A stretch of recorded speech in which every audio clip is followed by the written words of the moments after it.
Welcome back, ladies and gentlemen, to Fallout 4's DLC, Far Harbor. This video is going to be a guide in which I will show you how to acquire the unique pole hook called the Fish Catcher. And of course, to acquire this weapon, you will need the Far Harbor DLC installed. Then we need to come to the town of Far Harbor. Once here, we need to visit Alan's store. And of course, talk to Alan. Once here, head to Barter. Then at the very bottom of the weapons list, we will find the Fish Catcher. And of course, this weapon's price will vary depending on your character's charisma level. Also, Alan doesn't take card, you will have to pay in cash. And of course on the map, in case you're confused in any way whatsoever, the town of Far Harbor can be found here on the island. As always, before looking at the Fish Catcher's base stats, I have reduced all of my character's special attribute stats to 1. I also have no bobblehead perk or magazine effects applied to my character. What this means is we will be seeing the absolute minimum base stats of the Fish Catcher. Now there's only one mod slot, and there's only one mod to go in that mod slot, which is the Puncturing modification, which adds armor piercing and superior damage. Specifically, it increases the base damage from 33 to 49. So now that we've modded it out, let's take a look at its base stats. It has a base ballistic damage of 49, its speed is slow, its weight is 9.8, and its value is 283 caps. But what makes this a very interesting and useful unique weapon, up the top we can see the Fish Catcher. 40% less action point cost. So, the Fish Catcher, the unique pole hook. Probably the biggest downside to this weapon is that its swing speed is slow. So outside of that, you will of course be hitting enemies quite slowly. Although to be honest, that's not too much of an actual issue, because we can make this do huge damage, but we'll touch on that in a little bit. Now inside of that, the biggest downside to these big, slow melee weapons is that they have a huge AP cost. But of course, the legendary effect on the Fish Catcher is that it costs 40% less action points inside of VATS, almost removing that huge negative from this big, slow, heavy melee weapon. So it can be used inside of a single VAT sequence more than any other heavy melee weapon, and of course the beauty of using VATS is that its swing speed doesn't matter. So not only can it be used more frequently than other weapons of the same caliber, but its biggest drawback, its slow swing speed, is rendered non-existent inside of VATS. So it is most certainly a very VATS-friendly weapon. Now although the base damage of 33 may not seem too impressive, with a strength of 11 and adding all of the appropriate perks, I was able to get the Fish Catcher's base damage over 300. So even outside of that, that's going to be an absolutely devastating smash to the head of your enemies. And then on top of that, if you're doing a critical hit or extra sneak damage, then bye bye fish pie. However, of course, inside that 2, 3, 4 swings of this in one sequence, you will be delivering irreversible damage to your foes. It also has this lovely, unique animation, in which the player character swings the hooks down on top of the target's head, hooking their cranium directly into the Fish Catcher, and then via the top of the skull, yanking them down onto the ground. And as bad as that is, it's still not as bad as some of my fishing experiences. So if you've ever thought something fishy's going on, it's not, it's just this weapon. Using this weapon is a fantastically hooking experience for both yourself and your nemesis, or just C's. And in my humble opinion, it's an absolutely fantastic catch. Yes, the puns are real.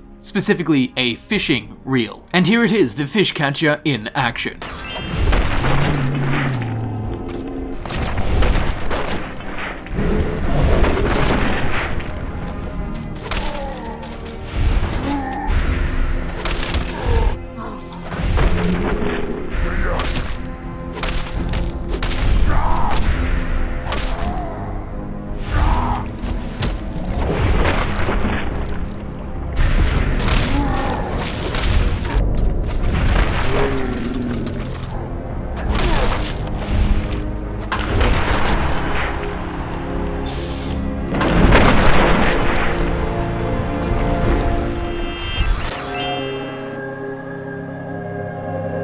And there you have it, ladies and gentlemen, there is my guide to the unique pole hook, the Fish Catcher. I do hope that this video helped you in both finding it and understanding how it can be used to its best potential. If you did find this video helpful, please feel free to click on the playlist button on screen. This of course will take you directly to my Fallout 4 Guides playlist, where you can select the videos you wish to watch freely. Or you can check in the description, where it will be frequently updated with links to new Fallout 4 guides. If you drink water daily, be sure to follow me on Twitter, the link will also be in the description. And as always, thank you very much for watching. It has been an absolute pleasure in Far Harbor, and I will see you very shortly in the next video. I'll see you there in a second.